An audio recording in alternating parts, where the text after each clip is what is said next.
Bonjour à toutes et à tous et bienvenue sur la chaîne d'Alesthète. Aujourd'hui, je vous retrouve pour l'épisode numéro 2 avec Pierre et Thomas. Je vous souhaite une très bonne écoute et n'hésitez pas à réagir dans les commentaires. Je me le suis noté, ouais.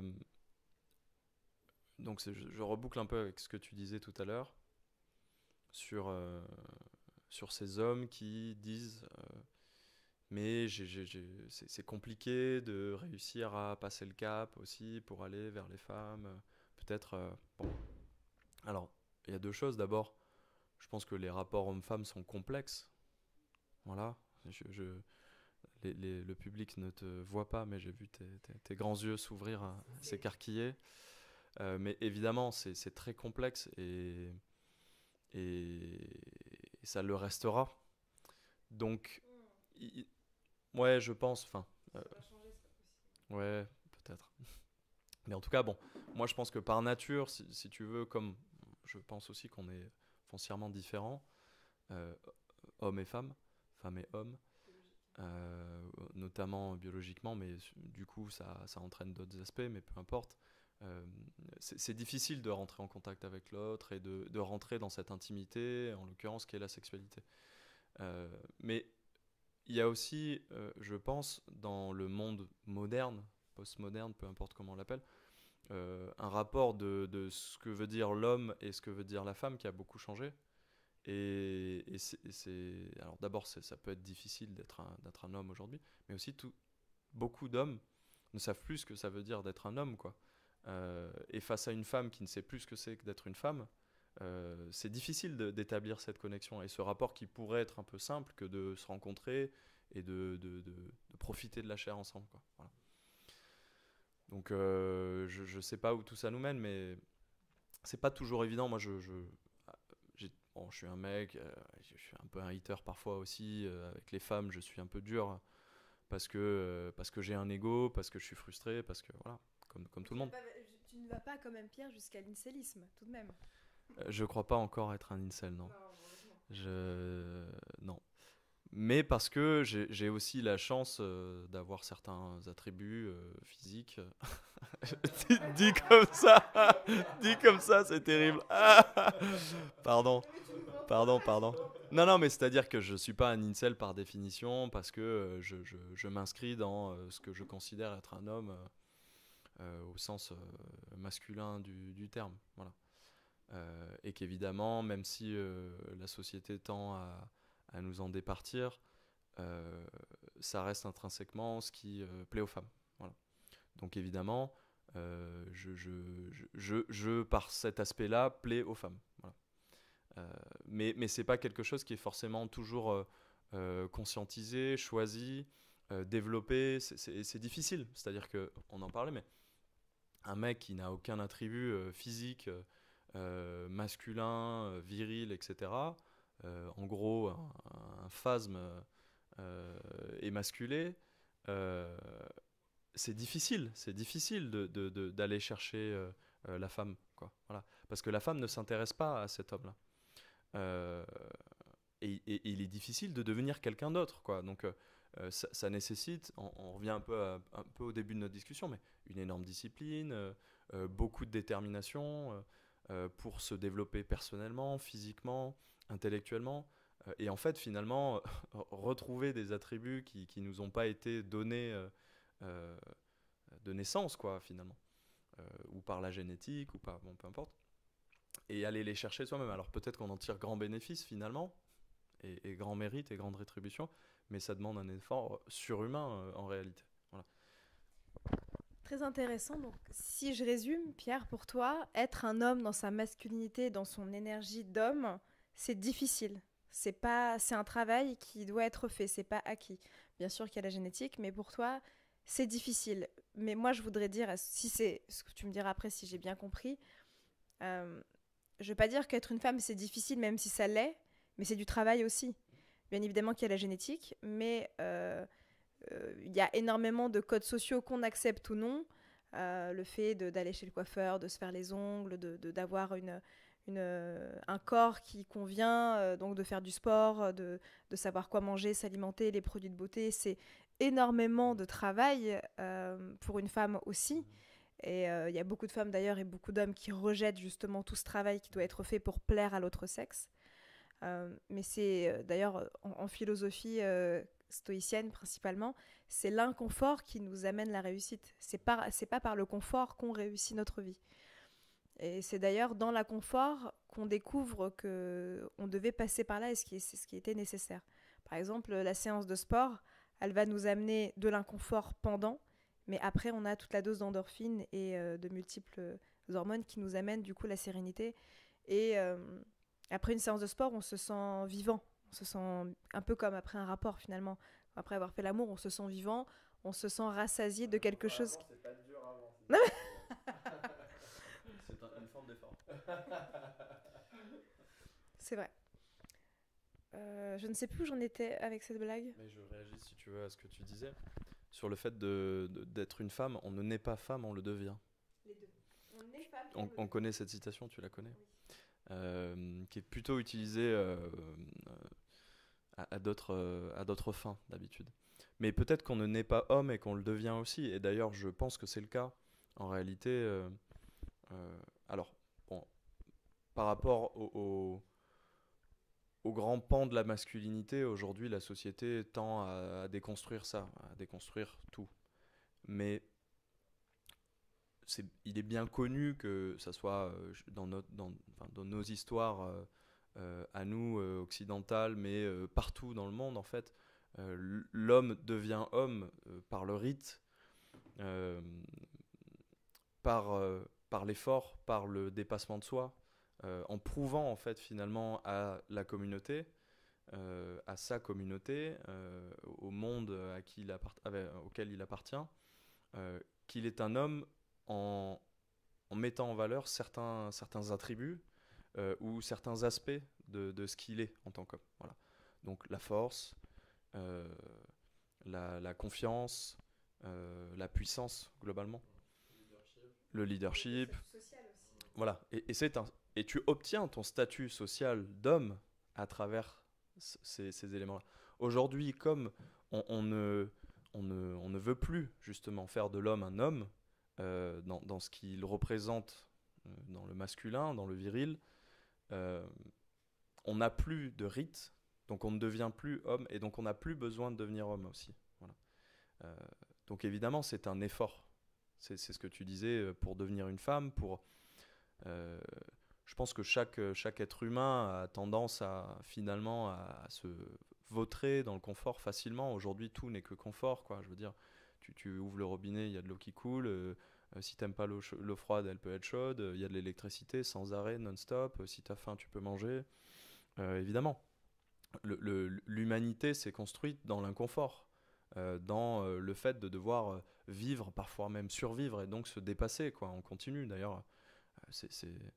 Bon, j'allais dire, on va encore glisser, mais sur le règne animal aujourd'hui, pourquoi il y a autant d'aspects marqués de la différence entre ce qu'est une femelle, ce qu'est un mâle, comment se construit une société animale ou une meute ou quoi, parce qu'elles sont dans des logiques un peu plus primaires de lutte contre la vie, d'effort continu en fait, parce que pour manger, il faut chasser, parce que pour se reproduire, il faut être le mâle dominant, il faut se battre, voilà.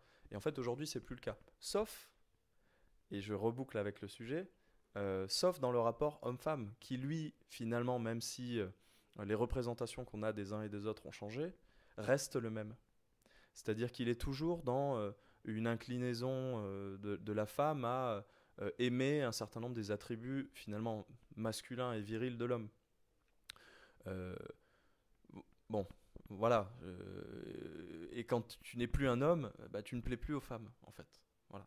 Donc c'est pour ça qu'il y a une grande misère sexuelle, c'est pour ça que c'est difficile, et c'est pour ça que le porno est la pire chose qui puisse arriver à des jeunes hommes, et de manière générale, hein, aux hommes qui n'ont pas de nature des éléments, des attributs déjà d'hommes très développés, et qui en plus devraient faire un effort pour les développer. Ouais, j'avoue, je suis moins à l'aise sur ces sujets-là parce que je me suis jamais vraiment posé la question de c'est quoi un homme ou tu vois. J'ai une idée de la personne que je veux devenir et je pense que ça encapsule pas mal des choses dont on vient de parler, mais je pense pas qu'il y ait des choses qui soient forcément. euh, Pour moi, il y a une caractéristique de l'homme qui. C'est une image que j'ai de mon grand-père et c'est un peu une image que j'essaie de répliquer, mais de quelqu'un qui a très patriarcal comme image, très très tête de famille, de quelqu'un qui organisait. Mes parents ma mère est d'une famille de 7 enfants, donc grosse famille. Lui était d'une famille, l'aîné de 9. euh, et c'est quelqu'un ouais, qui a organisé les choses, qui a pris soin autour de lui, qui était un peu un référent, à qui on devenait demander conseil, etc., et qui avait un statut social très affirmé, qui était directeur d'une clinique, etc. Euh, et ça, je pense que finalement, tu l'as pas à la naissance. Enfin, voilà, c'est quelque chose que tu construis. Je veux dire, t'as pas besoin d'être BG, d'être fort, etc. pour avoir ce côté. Je prends soin de ma communauté autour de moi. Et je prends mon rôle socialement. Mais c'est plus la partie leadership du coup. Et je pense que finalement, c'est ça le plus important. Après, sur le reste des critères, bah, il y a des critères de beauté et à un moment donné, soit tu es dedans, soit t'es pas dedans. Donc voilà, il y a des choses qui peuvent s'acquérir, c'est sûr, mais donc mais ouais, j'aime quand même l'idée de me dire que justement il y a cette image de l'homme qui doit être fort, qui doit l'idée, qui doit etc. Et je pense qu'on est tous un peu enfermés dans ces schémas-là. Mais je trouve que récemment, il y a quand même eu un peu cette ouverture de bah il faut que l'homme parle un peu de ses émotions aussi, de plus en plus. Et je trouve ça sain en fait, tu vois, de se dire, et puis même nous, entre potes, tu vois, je pense qu'on a des discussions assez ouvertes, mais c'est peut-être parce qu'on est déjà plus éduqués par rapport à ça. Mais en fait, alors, je suis 100% d'accord avec toi. Mais pour moi, c'est pas le sujet. Dans le sens où. Non, désolé. Mais en fait, c'est pas le sujet. Pourquoi? Parce que l'un n'empêche pas l'autre. Tu peux avoir un certain nombre d'attributs masculins, peu importe lesquels tu choisis, hein, la force, la beauté, le leadership, le cadre familial, la protection, oui, oui, voilà. Euh, et être quelqu'un de sensible, quelqu'un d'ouvert, quelqu'un qui parle aussi de ses émotions, voilà, c'est pas incompatible complètement, voilà. Mais dans le sens où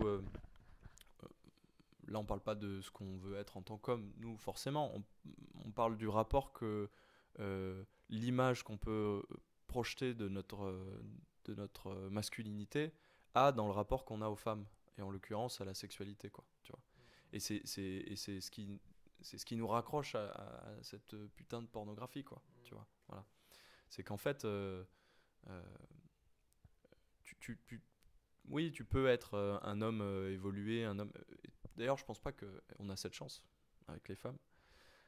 C'est que vous n'êtes pas forcément super attaché à la beauté esthétique pure, même si évidemment, oui, tout, tout- tout le monde est enclin à aimer les belles choses, je pense. Enfin, j'espère, j'y crois, je le souhaite, euh, l'esthète. Mais, mais tu vois, tu disais, moi, c'est la voix, par exemple. Bah voilà, nous, jamais de la vie. Alors, évidemment, si une nana est très charmante et qu'elle a une voix terriblement inaudible, de crécelle ou que sais-je, bah, ça désengage un petit peu. Mais au fond, tu vois ce que je veux dire, hein? Bah, voilà, elle parlera pas trop, quoi. Voilà. Et on sera capable. Euh, je crois savoir des échanges que j'ai avec les femmes, et ça, c'est quelque chose qui est positif, je trouve. C'est qu'on est capable de plaire aux femmes sous d'autres aspects.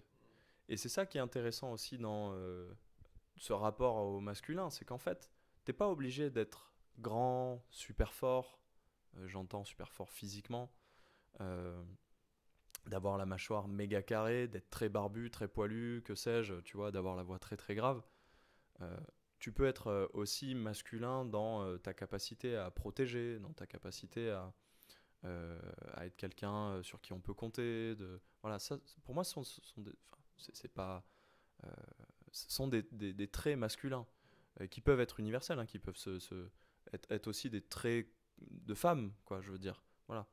Mais qui vont plaire à une femme et qui peut être séduite par ça. Et c'est pour ça que, bon, finalement, on s'enferme un peu, nous aussi, mais tu vois, tu disais, bon, bah voilà, si tu lui plais pas, si t'es pas beau, c'est mort. Bah, je pense pas, quoi. Moi, j'en vois, quoi, des mecs moches. Moi, je me trouve pas trop moche. Je vois des mecs que je trouve trop moches se taper des nanas que je rêverais de me taper, quoi, tu vois. Et je me dis, mais merde, qu'est-ce que j'ai fait de travers, quoi, tu vois. Voilà, qu'est-ce que je fous. Mais le mec, en fait, le gars, il a un bagou d'enfer. Il va la faire marrer comme un fou. Il est aussi riche. Autre sujet, mais il est très riche. Bah, c'est une question de capital. Tu me parlais de Stéphane Edouard.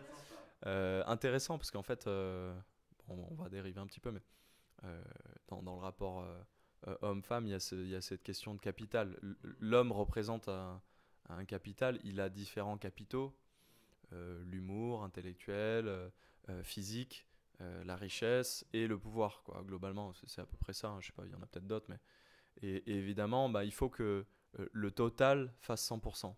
Voilà. Si tu as 0 partout, c'est mort. Voilà, évidemment.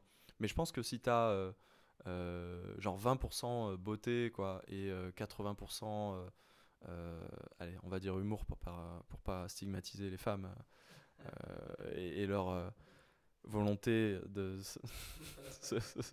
s'amouracher avec, voilà, en sécurité, on va dire. Bon, bah ça suffit, quoi, tu vois. Voilà. Et ça, je trouve ça positif. Et donc c'est pour ça que il faudrait peut-être que les hommes se rendent compte de ça et travaillent là-dessus. Voilà. Mais en même temps, bon, c'est pas facile, quoi. C'est pas facile. Très bonne blague pour amener une petite transition, puisque moi j'avais préparé un sujet pour aujourd'hui. J'ai déjà discuté de ça avec des femmes, donc j'aimerais discuter de ça avec des hommes. Vous êtes là, voilà, vous êtes là pour ça. Alors, est-ce que je prends mes notes? Non, je fais ça. Non, je prends pas mes notes. Je prends pas mes notes.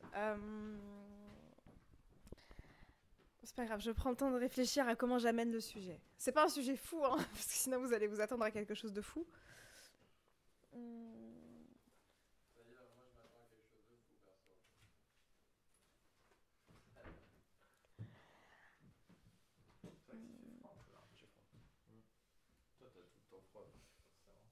Moi aussi j'ai froid.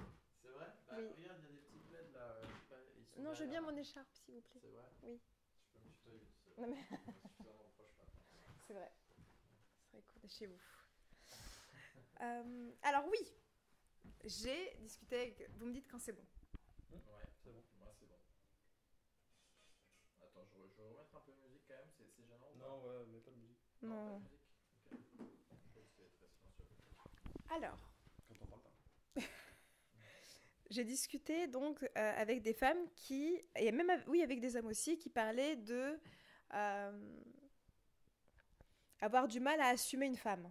Alors, je m'explique. Il y a des femmes qui sont très féminines, voire très sexy, et l'homme va dire je ne peux pas assumer ce style de femme-là parce qu'elle va attirer les regards. Première chose. Deuxième chose, il y a des femmes qui sont... Alors, là, tu as fait la petite blague pour... Non, la blague de tout à l'heure, c'était pour se mettre en sécurité, en lien avec le statut social et donc la richesse. Je pense pas que ce soit quelque chose de négatif, parce qu'il y a des femmes qui ont soit elles sont issues de familles bourgeoises, et dans ce cas-là, elles ont un rythme, enfin un style de vie plutôt aisé, et dans ce cas-là, c'est normal qu'elles recherchent quelqu'un du même statut, voire plus élevé. Ça, c'est normal. Voire plus élevé est intéressant. Je pense qu'il est systématique. Pour moi, il est systématique. C'est le but, en fait. En tout cas, d'un point de vue évolutionniste, une femme, elle va se mettre avec un homme qui va pouvoir la mettre en sécurité, elle et sa future... tout simplement, sa progéniture. Donc, c'est le but. Sachant qu'en plus, dans tout ça, il y a aussi le côté biologique avec la grossesse, avec le côté physique, où nous, du coup, en tant que femme, on ne pourra pas travailler forcément pendant cette période où on sera plus affaibli. Donc, là, on va vraiment se reporter juste à l'homme. Tout sera sur ses épaules pendant une certaine période. Et si c'est des femmes traditionnelles qui ont envie tout simplement de s'occuper et d'élever leurs propres enfants, que ce soit les premières années de leur vie ou toute leur vie, parce qu'elles pensent que chacun fait son choix, hein, de toute façon. Là, on devra du coup se baser que sur un salaire qui est celui de l'homme. Voilà. Donc voilà, donc je diverge pour dire qu'il y a des hommes qui disent oui, c'est une femme trop sexy, qui en montre trop, je pourrais pas l'assumer parce qu'il y aura trop de regards. Ou une femme trop jolie, ça m'est déjà arrivé que des hommes disent ah non mais cette fille là je pourrais pas parce que trop jolie, donc elle va attirer beaucoup d'hommes et en fait j'aurais toujours peur qu'elle me trompe parce qu'elle aura trop d'opportunités. Et après il y a le troisième cas où c'est des femmes qui sont jolies, pas trop sexy, mais qui sont plutôt dans une démarche plutôt traditionnelle ou conservatrice, mais qui aiment les belles choses, pas forcément que le luxe, mais qui aiment les beaux endroits, qui aiment la gastronomie, qui aiment bien manger, qui voilà, ne vont pas se contenter de peu, qui vont se contenter de quelque chose de convenable et de très bien. Et ces hommes-là vont être attirés par ces trois caractéristiques, ces trois archétypes de femmes, mais qui ne vont pas les assumer et qui vont dire en fait, je suis attirée par ces femmes, mais déjà de 1, je les assume pas, de 2, je ne les attire pas, et de 3, je n'arrive pas à rester en couple avec elles longtemps, soit parce qu'elles me quittent, soit parce que je n'ai pas envie de pourvoir, financièrement parlant. Et intellectuellement parlant aussi, parce que parfois, il n'y a pas que l'argent, effectivement. Voilà, si un homme nous amène, ouais, heureusement, si un homme nous amène dans un restaurant 5 étoiles, que c'est un grand chef qui nous a préparé un repas, que c'était magnifique et qu'on est limite dans un restaurant du guide Michelin, mais qu'il n'y a pas de conversation et qui ne nous fait pas rire et qu'il n'y a aucune émotion qui transparaît, ça ne nous intéresse pas. Enfin, voilà. Je vous laisse. Très intéressant ce sujet. Peut-être que je ferai un deuxième podcast, je ne sais pas si je le couperai. Non, mais c'est pas grave. Très intéressant ce sujet. Tu veux ou pas? Oui. Ouais.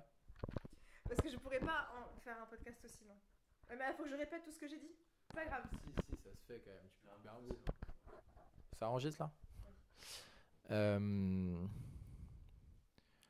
Il y a beaucoup de choses. Attends, j'essaie de structurer un peu ma pensée. Il y avait 3 archétypes déjà. C'était quoi les 3? Tu peux me les redire? La femme très sexy. Femme très sexy, ouais. Ok. Femme qui... Que l'argent et qui aime les belles choses, pas forcément qui des trucs de luxe, mais qui voilà, qui quand même ont un certain standing quoi.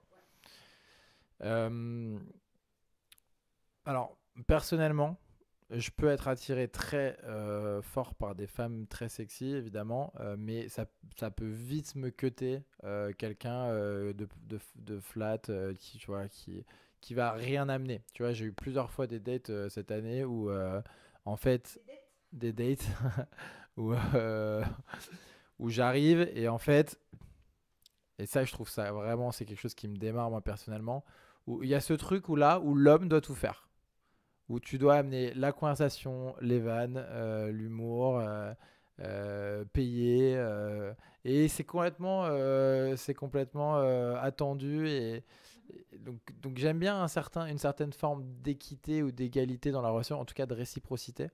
De réciprocité. Ouais, de réciprocité, en fait, voilà, c'est une relation quoi, interpersonnelle, y a pas, ça doit pas être déséquilibré. Chacun doit apporter des choses à l'autre. Donc voilà, donc quelqu'un qui va être très sexy mais qui amène rien d'autre sur la table, voilà, moi ça sera jamais, je pourrai jamais avoir ce truc-là de pas assumer parce que ça sera jamais vraiment une histoire quoi. Après, il y a le sujet où tu l'as pas forcément évoqué dans tes archétypes, mais tu vois, d'être avec quelqu'un qui est plus brillant que toi. Du coup, une femme qui a plus de pouvoir, qui a plus de statut, etc. Je pense que ça demande, moi, c'est quelque chose que je peux envisager. Et d'ailleurs, c'est un peu quelque chose qui me stimule, d'avoir quelqu'un qui m'inspire, en fait, dont je suis complètement admiratif. Tu vois, là, si demain je me mettrais. Complètement. Mais en tout cas. C'est vrai, t'as raison. D'ailleurs, c'est peut-être pas la même chose. Mais en tout cas, si j'étais avec quelqu'un qui avait une forme de statut, ou en tout cas plus de succès que moi, je pense. Pas forcément, oui, ça pourrait être financier ou vraiment de statut social. Je pense que ça serait un effort pour moi, ça serait pas impossible.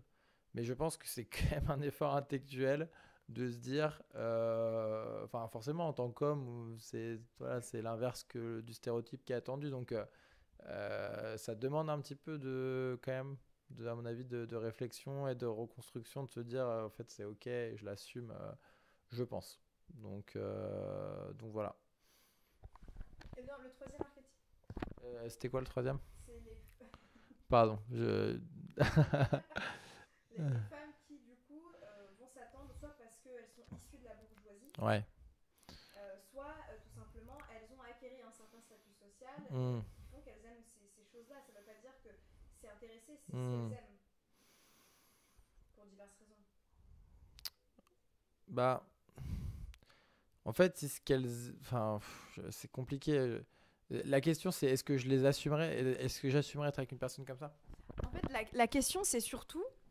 parce que j'en discutais du coup avec des copines et il y avait un homme qui était là, qui disait j'étais avec une femme, mais je devais pourvoir constamment. Donc je devais tout payer. Et il disait il n'empêche que cette femme, je l'ai vraiment aimée et j'ai eu du mal quand on s'est séparés. Parce qu'elle m'a quitté. Donc en fait, finalement, il en avait marre de payer. Donc il a dit écoute, moi j'en ai marre, je veux faire du 50-50. Et elle a dit bah non. Ouais, juste un commentaire, après je te passe le micro, mais je trouve que c'est quand même un peu une mentalité de dernier de la classe, tu vois. Ce truc-là de putain, j'assume pas ma femme, quoi. En fait, enfin, tu vois, tu te mets avec quelqu'un pour ce qu'elle est, cette personne. Il y a des choses chez elle qui te plaisent et le reste des sujets qui sont un peu gênants ou pas dans ta relation, tu dois les mettre sur la table pour en parler de pair à pair et d'être dans une démarche où tu te dis j'assume pas être avec cette femme-là alors que tu es avec, bah non, tu vois. J'assume pas, c'est j'ai du mal à assumer le regard des hommes ou je sais pas, tu vois. Enfin, en tout cas, lui, c'est ce qu'il disait. Il disait j'étais avec une femme. À chaque fois qu'on sortait, elle était. Ah, mais je pense que c'est aussi parce qu'il doit se mettre à niveau, peut-être. Alors, Il va tout nous dire. je vais tout vous dire. Non, mais plusieurs choses. Sur une femme qui serait particulièrement belle et qui, évidemment, est un objet de désir pour la plupart des personnes. Donc, Sexy ou pas d'ailleurs, ça peut être intéressant. oui, sexy ou pas, mais en tout cas qui plaît, quoi. Oui. Qui est, voilà, on va dire belle, voilà, sans parler de sexe. Oui. Voilà. Ou sexy. Mais bon, très belle, en tout cas. Voilà, qui attire les regards. Il y a deux choses. D'abord, je pense qu'en effet, et ça c'est très personnel, ça dépend de comment tu es en tant qu'homme. Il y a des hommes qui aiment parader avec des belles femmes, qui la voient comme un attribut, justement. Comme quelque chose qui est une fierté. Regardez, peu importe qui je suis, mais j'ai cette capacité à séduire celle qui est l'objet de désir de tous. Et c'est moi qui l'ai. Donc voilà, ça peut être le rapport malsain inverse. Non, moi je trouve ça bien aussi. Non, mais ça peut être bien, mais en même temps, oui, pas femme-objet, mais en même temps, c'est un peu malsain dans le sens, j'ai besoin de montrer aux autres que c'est différent, en revanche, d'assumer, tout simplement. Ben oui, moi je suis avec une femme splendide, magnifique, je suis très fier d'être avec une belle femme, mais ce n'est pas un faire-valoir. Voilà. Je n'ai pas besoin de ça pour affirmer ma condition d'homme confiant. Tu vois. Je sais qu'elle est avec moi parce que j'ai, moi, personnellement, des choses qui lui plaisent à elle. Je me fous de ce que pensent les autres.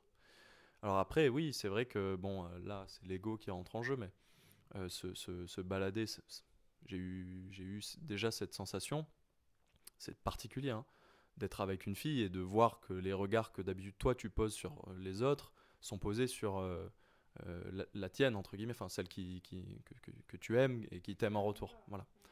Et donc c'est un peu particulier, c'est à la fois parfois de la jalousie, parfois de la colère, parfois de la fierté, voilà, ça peut être plein de choses à la fois. Bon. En effet, quelqu'un qui assume pas en revanche ça, bah voilà, soit il faut qu'il prenne un peu plus d'assurance, soit il faut qu'il prenne une femme un peu moins belle, voilà, à son niveau. Mais je veux dire, Ils veulent pas, justement. La personne que j'ai rencontrée ne voulait pas. Il disait je suis attiré par ce genre de femme, mais je n'ai pas envie, en fait, finalement, de pourvoir, de faire des efforts vestimentaires, de tout payer. Alors, ouais, mais du coup là, c'est bon, très bien, on rentre dans la deuxième partie de ce que je voulais dire, c'est-à-dire que au même titre qu'on parlait des capitaux, alors je ne sais pas si ce sera dans la première partie ou dans la seconde partie, mais on parlait des capitaux de l'homme, donc la beauté éventuellement, l'argent, le statut intellectuel, etc., l'humour. C'est pareil pour la femme, en réalité. Et là, on se retrouve dans le même cas. Sauf qu'on disons que à statut égaux, à capitaux égaux pour une femme ou pour un homme, les attentes de l'un et de l'autre ne sont pas les mêmes. C'est-à-dire qu'un homme beau, très beau, ne va pas attendre d'une femme qu'elle pourvoie à ses besoins. Alors qu'une femme très belle, de son capital beauté exceptionnel, n'aura pas besoin de mettre davantage d'énergie dans d'autres choses que la beauté. Donc, typiquement, tu parlais, Thomas, tu disais, bah là, voilà, tu dates avec une nana, c'est un 10 sur 10, c'est une bombe atomique, tout le monde la regarde, sauf que si tu veux, quand il s'agit de discuter d'autre chose que de la météo, et voilà, c'est compliqué, quoi. Et du coup, bon, bah, il faut accepter ça, en réalité. Il faut accepter de dire, potentiellement, j'ai choisi cette femme qui m'attire, et c'est le physique que moi, je mets sur un piédestal, que j'estime le plus, mais j'accepte que certains autres capitaux ne soient pas voilà, autant développés. En l'occurrence, le capital financier. Et donc, je pourvois aux besoins de cette femme. Voilà. Et parce qu'elle est belle et que je l'assume, je concède d'y pourvoir. Bon. Pourquoi pas? Voilà, c'est un choix. Il a arrêté de pourvoir, elle est partie. C'est mécanique, je veux dire, c'est pas compliqué.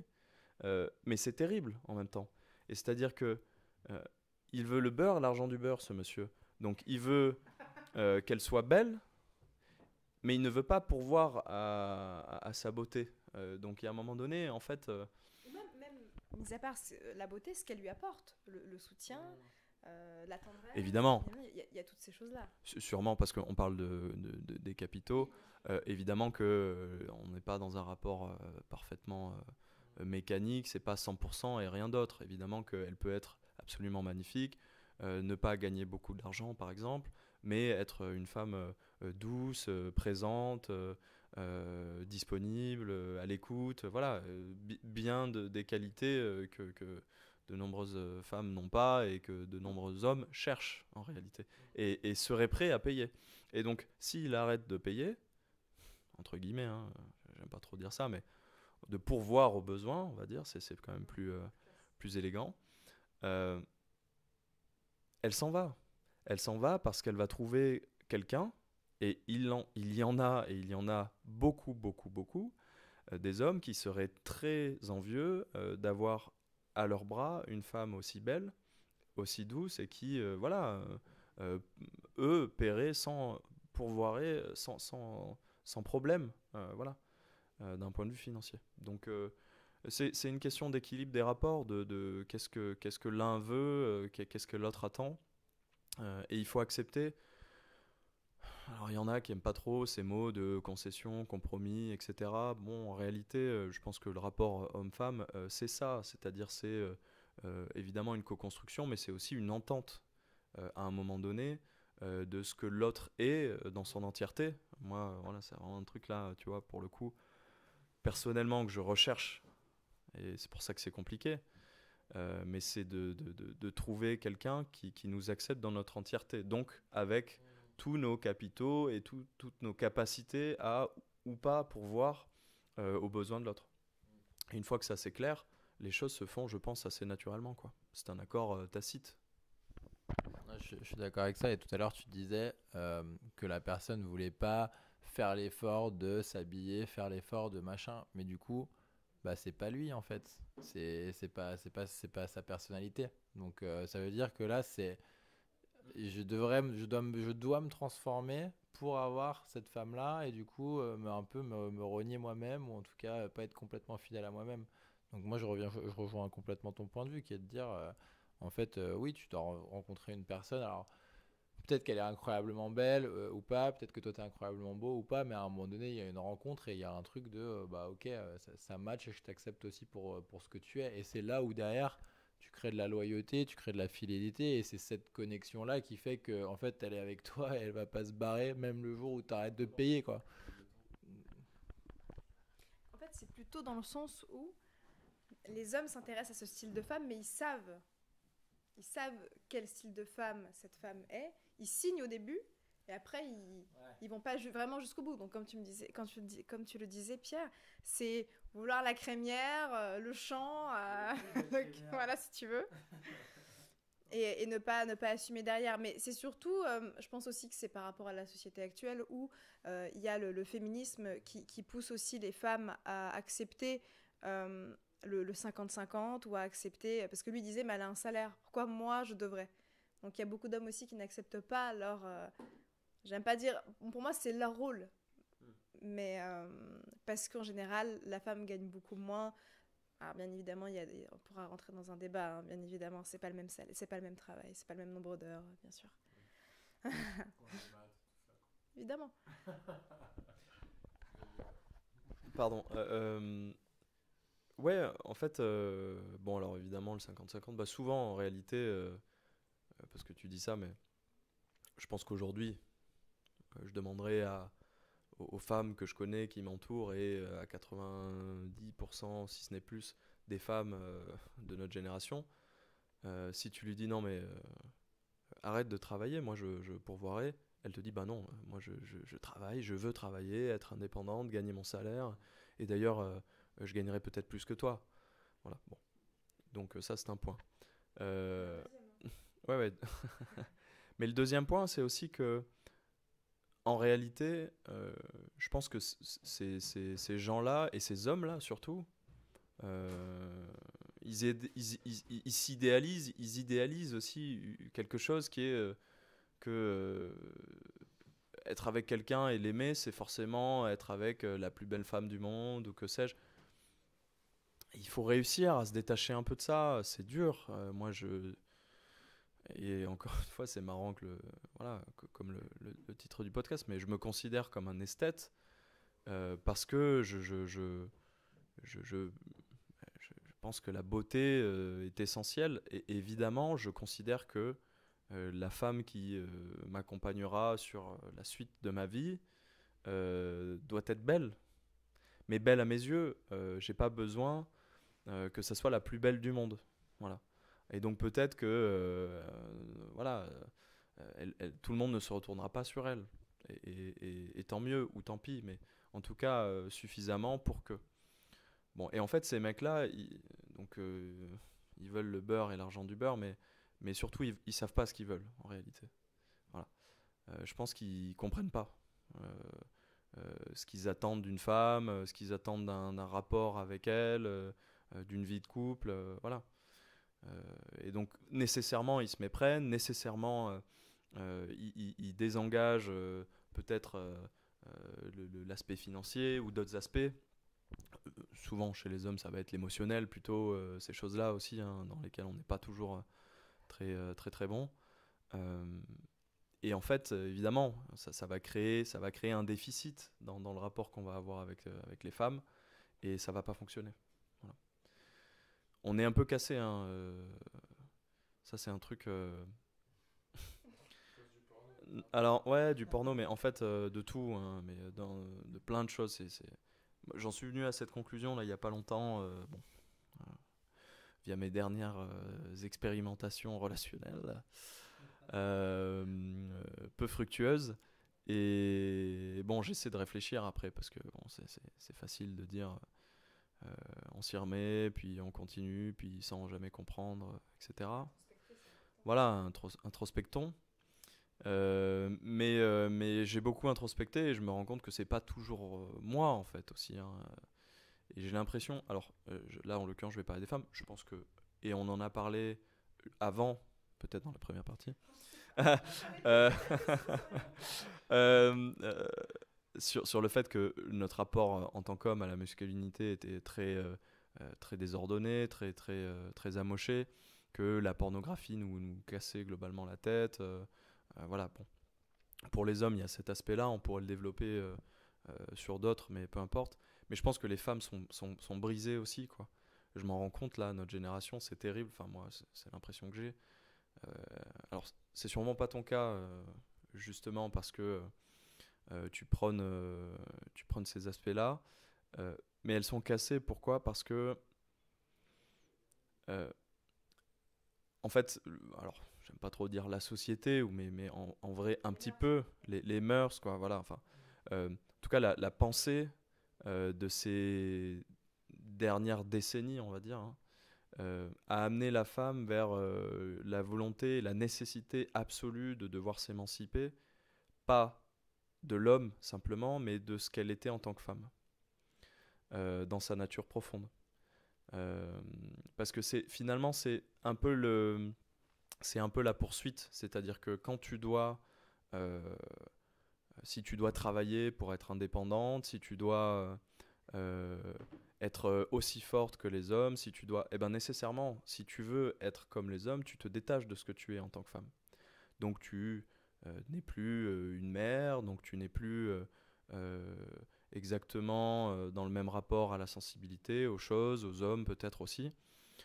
Et donc tu perds en fait ton rapport à ce que tu es, à ton être intrinsèque.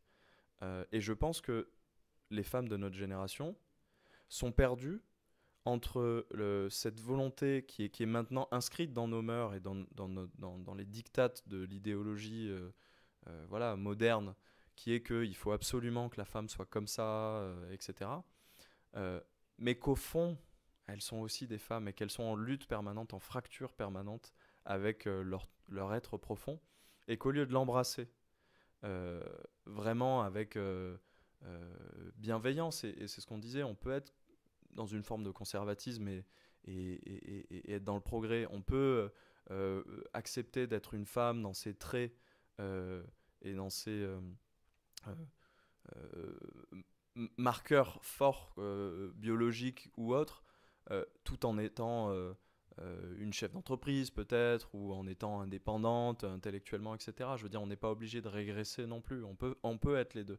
Mais je pense que les femmes aujourd'hui n'arrivent plus à être les deux, elles sont en lutte permanente avec ce rapport-là, et ce qui nous fragilise nous aussi dans le rapport qu'on peut avoir avec elles, en tant qu'homme, hein, j'entends. Parce que je pense qu'au fond, elles sont quand même, on en parlait, attirées par des espèces de choses un peu basiques, un peu, voilà, la force, la puissance, la testo, putain. Les deux sexes recherchent la complémentarité.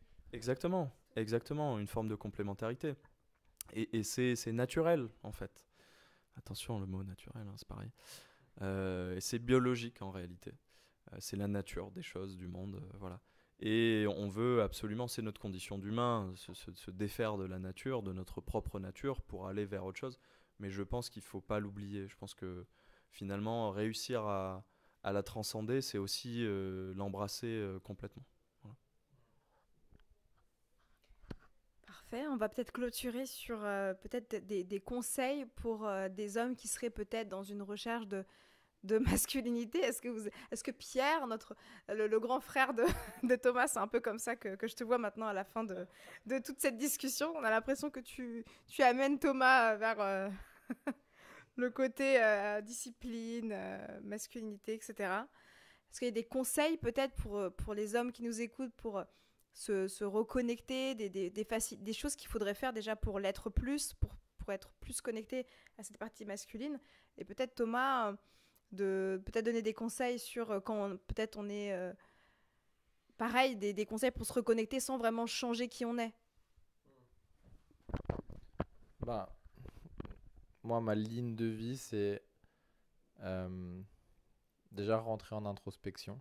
Je pense que c'est... je voulais en parler un petit peu tout à l'heure dans la première partie. On l'a touché un petit peu du doigt, mais je pense que je combats, et ça sera peut-être mon combat finalement dans ma vie, la vie par défaut. Celle qui est automatique, celle où tu réfléchis pas et tu te poses pas les questions. Donc je pense que rentrer en introspection, c'est peut-être la chose la plus importante finalement. Et après, ouais, la discipline.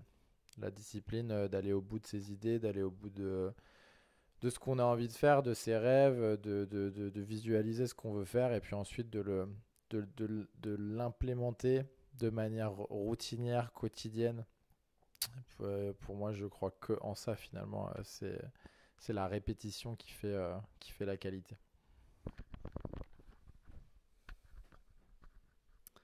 Bon, alors d'abord, je suis pas le grand frère de Thomas. Physiquement, même, je serais plutôt le petit frère. Hein, parce qu'il il me met 20 centimètres allègrement. Enfin, façon de parler. Et non, et puis en plus, en réalité, on parle beaucoup de nana, parce qu'en fait, je m'en rends compte aussi, et c'est assez terrible, mais entre mecs, on ne fait que parler de femmes. C'est notre sujet principal. Et c'est un peu inquiétant, mais bon, bref, on arrive à la conclusion, donc on en reparlera une autre fois. En fait, on parle beaucoup de ça avec Thomas, mais je n'ai pas l'impression d'infuser du tout ma vision des choses. On échange, voilà. Mais on a une forme... Ouais, voilà. En revanche, sur la logique plutôt personnelle de développement sur la discipline, etc., c'est des choses sur lesquelles on peut s'inspirer, d'ailleurs tous les deux, hein, puisque je suis moi moins extrême et donc aussi moins à même à m'imposer autant de rigueur. Donc voilà, c'est parfois aussi tricky d'être dans la nuance. Bref, sur la partie conseil, qui suis-je, hein? Qui suis-je pour donner des conseils? Moi-même, j'essaie de... voilà, mais de mon expérience, je suis assez d'accord avec Thomas dans le sens où, en fait, la réalité, c'est l'intérieur. Euh, pour être bien avec les autres, que ça soit euh, du même genre, du même sexe ou peu importe, euh, il faut être bien avec soi. Voilà. Il faut se découvrir, il faut se rencontrer. C'est un cheminement qui est infini, hein. On n'arrive jamais au bout. Mais il faut le faire. On disait encore une fois tout à l'heure, les gens ne pensent pas, les gens ne réfléchissent pas. Ils se laissent un peu aller comme ça avec le flow de la vie. Ils vivotent, ils flottent. Ouais, ouais, ouais. Et en fait, je pense que il faut être un peu à l'intérieur pour comprendre et savoir quoi, qui on est. On est de suite plus à l'aise avec ce qui se passe, même si parfois ça se passe pas comme on aimerait que ça se passe. Parfois c'est compliqué, notamment avec les femmes, par exemple. Euh, on y revient toujours. Bon, c'est un peu notre sujet, mais voilà. Euh, mais c'est pas grave si on sait un peu qui on est. Voilà. Donc évidemment, je pense que c'est ce vers quoi il faut tendre. Et puis après, ne pas trop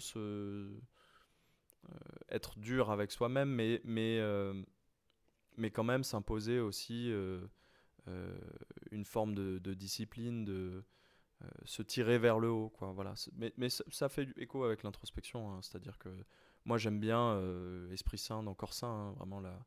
Moi je prône ça à fond et voilà. Si je dois donner un seul conseil pour conclure, je suis un peu long, désolé. C'est Esprit Saint dans un corps saint, c'est-à-dire dans la vision un peu grecque, hein, de la chose, c'est-à-dire il faut cultiver l'esprit, mais aussi ce qui permet d'exprimer son esprit, quoi. Voilà. Pour être entier. De toute façon, il y a toujours un petit mot à la fin, le petit mot de la fin. Donc Thomas, bon déjà je voulais vous remercier pour avoir été aussi proche de ce que vous ressentiez, d'avoir vraiment dit, d'aller vraiment au bout de la réflexion et de jouer le jeu. Donc merci pour ça, merci de m'avoir accueilli chez toi Thomas. Et je vous laisse du coup les petits mots de la fin, le petit mot de la fin pour clôturer sur ce qui ressort pour vous de notre discussion qui restera dans les annales puisque ce sera sur YouTube. Voilà. pour la postérité. Il y a juste 2 concepts stoïques que j'adore et que j'essaie de me rappeler un petit peu tous les jours. Le premier, c'est amor fati. C'est l'amour du destin, finalement. Ce côté, tout se passe pas comme tu veux, mais il faut réussir à prendre les choses. Et au final, ce qui compte, c'est comment toi, tu les gères, ces choses. Et la deuxième, la plus importante, qui est memento mori. C'est rappelle-toi que tu vas mourir. Et au final, il n'y a que ça qui compte. Parce que c'est quand tu te rappelles ce genre de choses-là que tu veux donner un peu de sens à ta vie et que tu te retournes vers les choses qui sont les plus essentielles pour toi. Voilà. Aïe, aïe, aïe. Difficile de parler après ça. Non, mais ça donne envie de relancer le podcast. Bientôt un épisode 2. Le mot de la fin, merci à toi. Merci à toi pour l'initiative déjà. pour nous avoir interviewés, écoutés, mis en confiance, ouais. Et puis, c'est la safe place des hommes chez toi aussi, c'est bien, c'est rare. C'est rare d'être en safe place, pas qu'avec des hommes, quoi. Voilà. Non, donc c'est cool. Non, pas plus, merci. Voilà, c'était un moment agréable. Et en effet, la discussion et l'échange permet de tirer le fil, poser des mots. Hein, ça a un effet très cathartique. Je le conseille à tout le monde. Et l'introspection, c'est ça, hein, en fait. Hein, c'est essayer d'exprimer ce qu'on ressent, ce qu'on vit, et de l'intérioriser pour le comprendre. Voilà. Et bon, je pense que c'est essentiel. Et je pense qu'on est tous dans cette démarche. Voilà, donc continuons ainsi. Merci à vous deux. Merci à tous de nous avoir.